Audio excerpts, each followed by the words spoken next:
ದೇಶದಲ್ಲಿ ಚಿನ್ನದ ಬೆಲೆ ಸತತ 4ನೇ ದಿನವೂ ಇಳಿಕೆ ಕಂಡಿದ್ದು ಆಭರಣ ಖರೀದಿಸೋಕೆ ಕಾಯ್ತಾ ಇದ್ದಂತಹ ಗ್ರಾಹಕರಿಗೆ ಕೊಂಚ ನೆಮ್ಮದಿ ಸಿಕ್ಕಿದೆ. ಜಾಗತಿಕ ಮಾರುಕಟ್ಟೆಯಲ್ಲಿನ ಬೆಲೆ ಬದಲಾವಣೆ ಹಾಗೂ ಬೇಡಿಕೆ ಕುಸಿತದ ಪರಿಣಾಮ ದೇಶೀಯ ಮಾರುಕಟ್ಟೆಯಲ್ಲೂ ಕೂಡ ಚಿನ್ನದ ದರ ಇಳಿಮುಖವಾಗಿದ್ದು ಈಗ ಇಂದು 22 ಕ್ಯಾರೆಟ್ ಹಾಗೂ 24 ಕ್ಯಾರೆಟ್ ಚಿನ್ನದ ಬೆಲೆಯಲ್ಲಿ ಗಮನಾರ್ಹ ಇಳಿಕೆ ದಾಖಲಾಗಿದೆ. 22 ಕ್ಯಾರೆಟ್ 100 ಗ್ರಾಂನ ಚಿನ್ನದ ಬೆಲೆ 12,000 ರೂಪಾಯಿಗೆ ಹೆಚ್ಚು ಇಳಿಕೆಯಾಗಿದ್ದು, ಕಳೆದ 4 ದಿನಗಳಲ್ಲಿ 24 ಕ್ಯಾರೆಟ್ 100 ಗ್ರಾಂ ಚಿನ್ನದ ದರ ಒಟ್ಟಾರೆ 15,000 ರೂಪಾಯಿಗಿಂತ ಹೆಚ್ಚು ಕುಸಿದಿದೆ. ಮದುವೆ ಹಾಗೂ ಹಬ್ಬದ ಸೀಸನ್ಗೆ ಚಿನ್ನ ಖರೀದಿಸೋಕೆ ಯೋಜಿಸ್ತಾ ಇರುವವರಿಗೆ ಇದು ಅನುಕೂಲಕರ ಬೆಳವಣಿಗೆಯಾಗಿದೆ.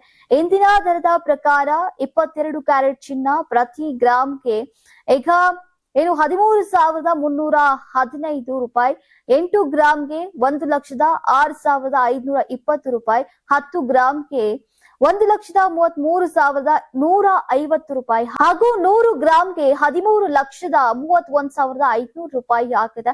ಇನ್ನು 24 ಕ್ಯಾರೆಟ್ ಚಿನ್ನ ಪ್ರತಿ ಗ್ರಾಂಗೆ 14,526 ಹಾಗೂ 8 ಗ್ರಾಂಗೆ 1,16,208, 10 ಗ್ರಾಂಗೆ 1,45,260 ಹಾಗೂ 100 ಗ್ರಾಂಗೆ 14,52,600 ರೂಪಾಯಿಗೆ ಮಾರಾಟ ಮಾಡಲಾಗ್ತಾ ಇದೆ.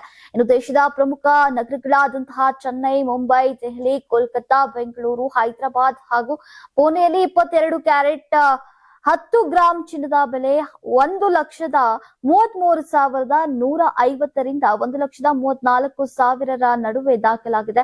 ಇನ್ನು ಪ್ರಮುಖ ನಗರಗಳ ಬಹುತೇಕ ಕಡೆ ದರದಲ್ಲಿ ಹೆಚ್ಚಿನ ವ್ಯತ್ಯಾಸ ಕಂಡು ಬಂದಿಲ್ಲ. ಬೆಳ್ಳಿ ದರದಲ್ಲಿ ಯಾವುದೇ ಬದಲಾವಣೆ ಕಂಡು ಬಂದಿಲ್ಲ. ಇಂದು 10 ಗ್ರಾಂ ಬೆಳ್ಳಿ 2,450, 100 ಗ್ರಾಂ 24,500 ಹಾಗೂ 1 ಕೆಜಿ ಬೆಳ್ಳಿ ಬೆಲೆ ಈಗ 2,45,000 ರೂಪಾಯಿಗೆ ಸ್ಥಿರವಾಗಿದೆ. ಇನ್ನು ಮಾರುಕಟ್ಟೆ ತಜ್ಞರ ಪ್ರಕಾರ ಅಂತಾರಾಷ್ಟ್ರೀಯ ಚಿನ್ನದ ಬೆಲೆ, ಡಾಲರ್ ಮೌಲ್ಯ ಮತ್ತು ಜಾಗತಿಕ ಆರ್ಥಿಕ ಬೆಳವಣಿಗೆಗಳ ಆಧಾರದ ಮೇಲೆ ಮುಂದಿನ ದಿನಗಳಲ್ಲಿಯೂ ಕೂಡ ಚಿನ್ನದ ದರದಲ್ಲಿ ಏರಿಳಿತ ಮುಂದುವರಿಯುವಂತಹ ಸಾಧ್ಯತೆ ಇದೆ. ಹೀಗಾಗಿ ಚಿನ್ನ ಖರೀದಿಸೋಕೆ ಯೋಜಿಸ್ತಾ ಇರುವವರು ಪ್ರತಿದಿನ ದರದ ಪರಿಶೀಲನೆಯನ್ನ ನಿರ್ಧರಿಸಿ ನಿರ್ಧಾರವನ್ನ ಕೈಗೊಳ್ಳುವುದು ಸೂಕ್ತ ಅಂತ ಅಭಿಪ್ರಾಯವನ್ನ ವ್ಯಕ್ತಪಡಿಸಿದ್ದಾರೆ.